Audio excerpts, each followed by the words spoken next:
All right, Nick, I'm going to ask this. I actually am always curious about this question. If you've got that day and it's packed, you do not have time for your perfect. I just had somebody on the show that said your peacetime habits and great rituals that you do. This is a wartime. So you only get a few of them, or you only get a short time. What are the ones that are going to be priority on your list? Okay, so I really know the power of micro rituals.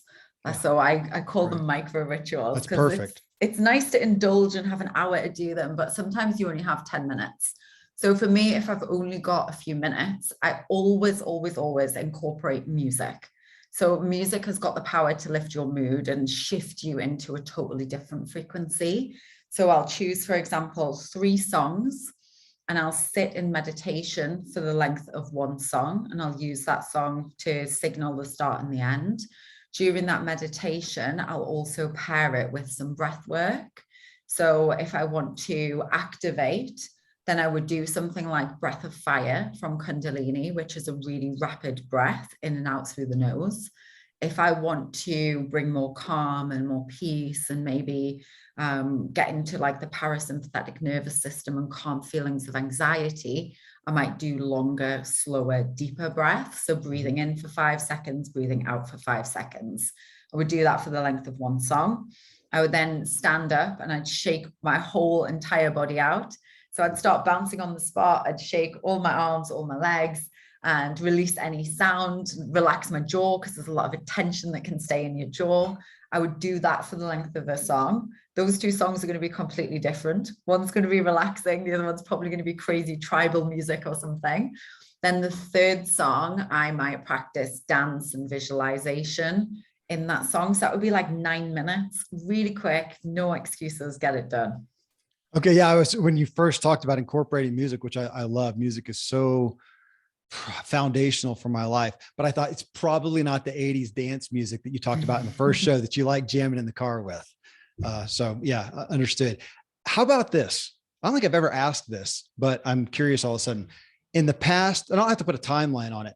What area, if we look at your daily habits, addressing all the areas of your life, what area have you had a significant change in habits recently, or you added something that wasn't there before?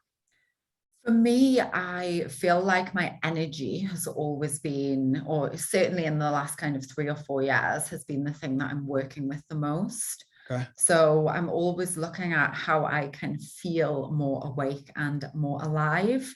So I've always worked out and exercised, and that's given me access to more energy and more productivity.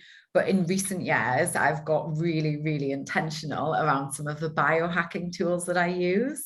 Okay. So I have a sauna in the house. I Mhm. have a hyperbaric oxygen chamber in the house. I have infrared mats. I will go and do ice baths every week. I'll go and do lymphatic drainage every week. And I'm integrating some of these performance tools to help me really hold as much as I'm holding. I have a team of 30 that work for me. I have 5,000 clients that I coach, as well as having family, friends, normal life as well, and looking after myself. So I recognize that as the responsibilities of business go up, also my self-care and performance habits have to evolve too. Well, okay, I'm going to deviate off the habits for a second, just because when you say that, you can get the feeling. There's a lot of debate. I'll say this on these days on the aspect of, the hard charging entrepreneur that just is full tilt boogie all the time, 24/7, 365. Tell me how you fall within that perspective. My mantra is, how good can I feel? How easy can it be? Okay. Okay. All right. That's a that's lot. that's what I believe, because I wasn't that. So it's not that Okay. I'm just like this person all of the time. It's because I've been on this journey of burnout, of Yeah. hustling so hard that I felt exhausted and depleted, and I felt like I couldn't do what I loved anymore because I didn't have the energy to do it. Now I make it a non-negotiable, and what I've actually found is that the more space I create for myself, the better I show up in the business too. Okay. So I'm going to hit on, you talked about exercise somewhat. I'm always curious to hear what people's nutritional habits are, because I think everybody gets so confused because you hear 100 different things, and there's not, I am often saying there is no perfect diet across the board for everybody. It's individualized. But today, it says 5 hours ago on Facebook, you talked again about, I talked about this in the first show, before you can step on the gas, you have to fuel up. And just to take of interest, you have a plate there that looks, if not 100%, about 95% veggies. But what is your primary nutritional habits, boundaries, structure? I definitely believe that nutrition is a gateway. So it's like the gateway into a lot of personal development. Now, with my workouts, that's really a non-negotiable for me. I'm never not going to work out. It's a given. It's very similar with my nutrition. And one of the things that I learned from my personality test in human design is that I actually do really well with routine eating. So I eat the same stuff all of the time. I will have in the morning after my workout a vegan protein shake with a scoop of super greens powder in it. I'll also have my omegas and I'll have my supplements all at that time as well. For lunch, I will tend to have a salad, and it'll probably be a salad from one of three places, the same one that I always have. Then in the afternoon, I might have a snack. I might have another protein shake. The evening is where I have a lot more flexibility. And it's not that I'm really regimented on, I have to have just a protein shake and a salad. It's more that it's one less decision that I have to make in my day. So it becomes easier for me to focus on business and purpose. So I tend to have a lot of structure and just eat the same things all of the time. Evenings, I love to go out. I love to eat with friends. And I'm very lucky because over time, I've always chosen the perspective that adding more good in is better than choosing to deprive yourself. Yeah. So I love eating healthy foods. Like I love high vibrational foods. Food is like such a joy to me. I really, really love it. I can tell you any restaurant in any town. So if you ever need support with that, just let me know. So I think it's one of the greatest pleasures in life, and it's about finding something that works for you. I'm not going to be someone that feels guilty if I want a dessert or I want the fries. But because I make such good choices the rest of the time, that's okay.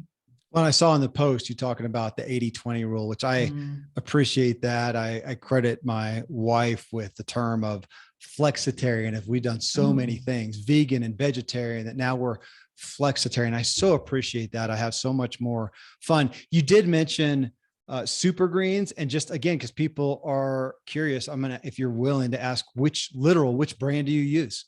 That was my first ever business.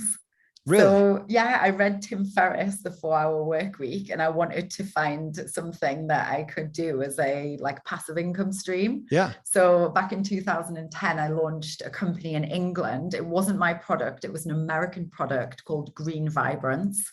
There's also a protein-filled product called Maximum Vibrance. Okay. And I actually distributed and drop shipped them in the UK. And I still use it today. What's that? Like over a decade later. Yeah. Okay. So not something we can get in America? Yeah, it's an American product. So it's called Green Vibrance. Green Vibrance. Okay. And you store it in the freezer because it's alive, because of the enzymes. And that's the one without protein. They have one with vegan protein, which is called Maximum Vibrance. Okay. I just typed it in, Green Vibrance. You can find it. So there you go, folks. There's a prescriptive recommendation you can take there. All right. Relationships is the next one. What are the habitual things that you do to foster the relationships that you want in your life? I am a huge person of celebration.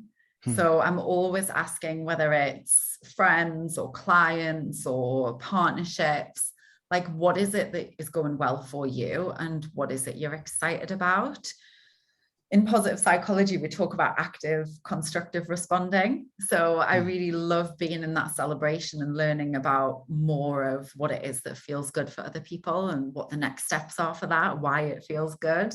So that's definitely a tool that I use in relationships. I think that relationships really are our greatest teachers. It's very easy to create mastery and be in control when you're just an island on your own. But actually, there's so much growth that comes through engaging in relationships and through asking yourself the questions about how is it that I show up and how is it that I want to show up.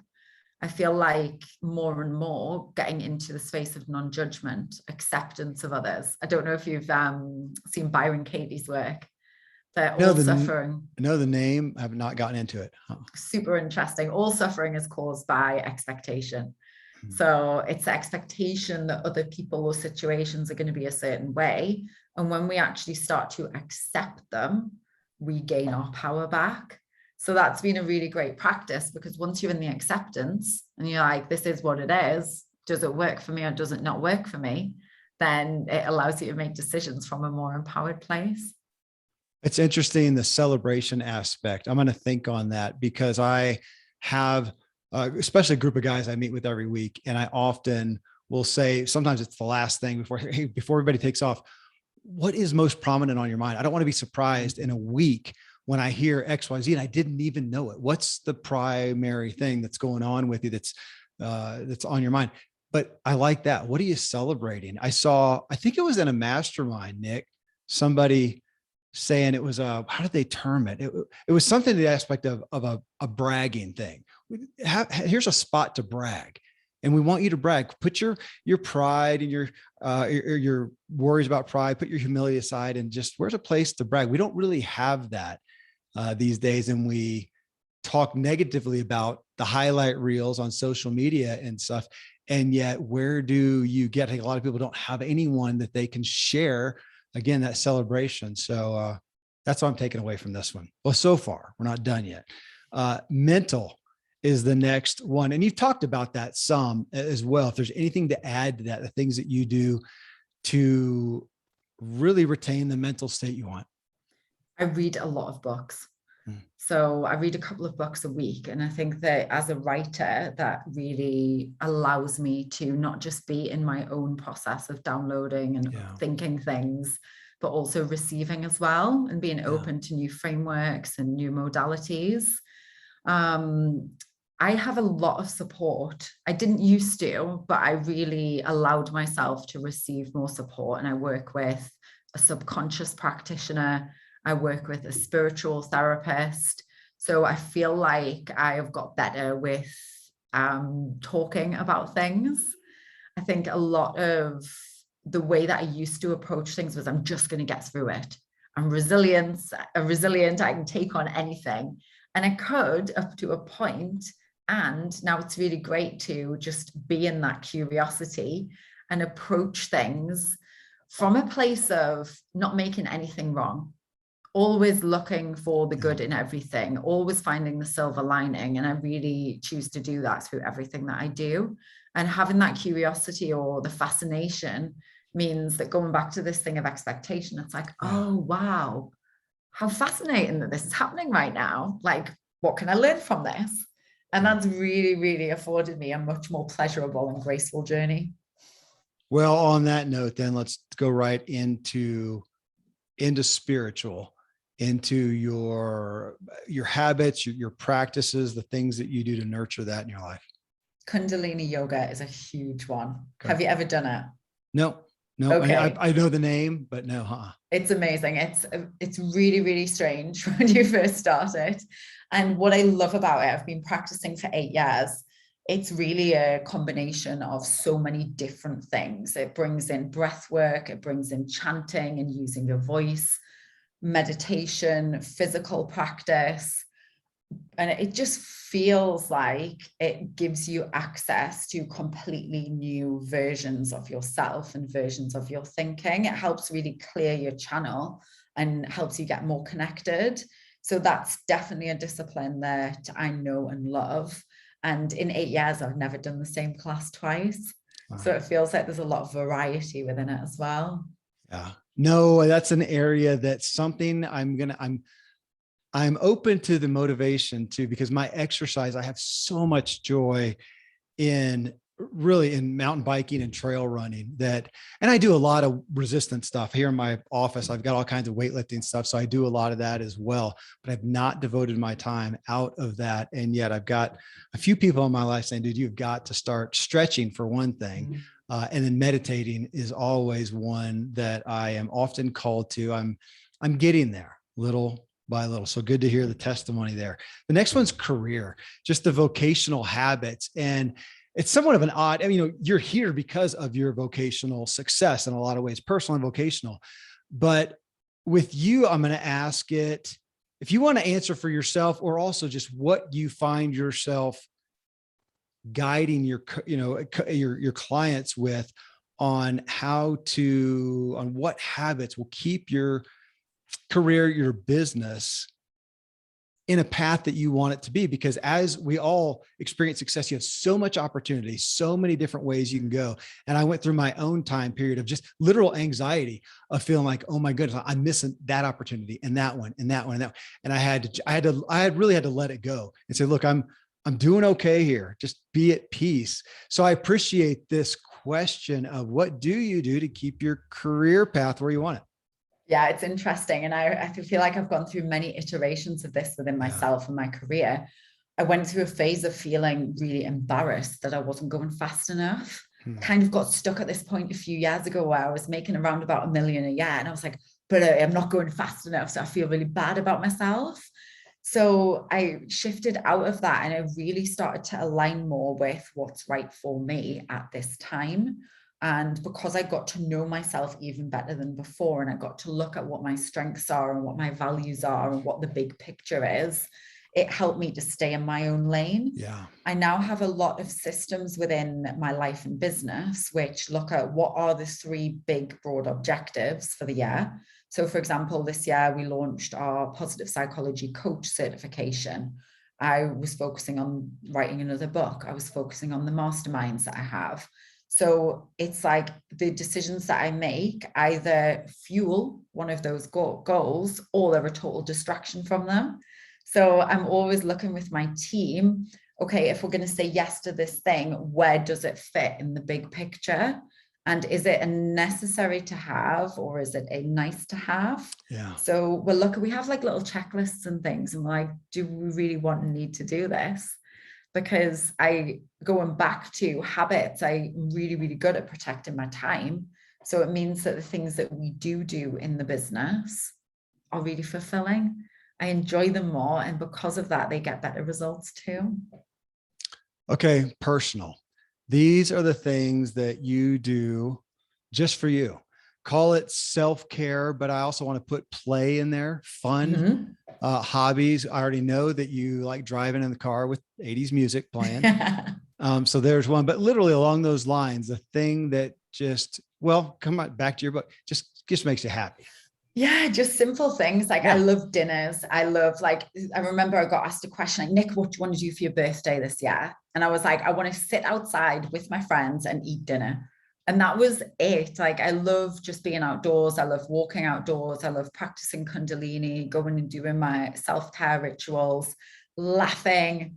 I love deep, purposeful conversation. So it's those type of things, the simplicity of joyful moments that really build a rich life.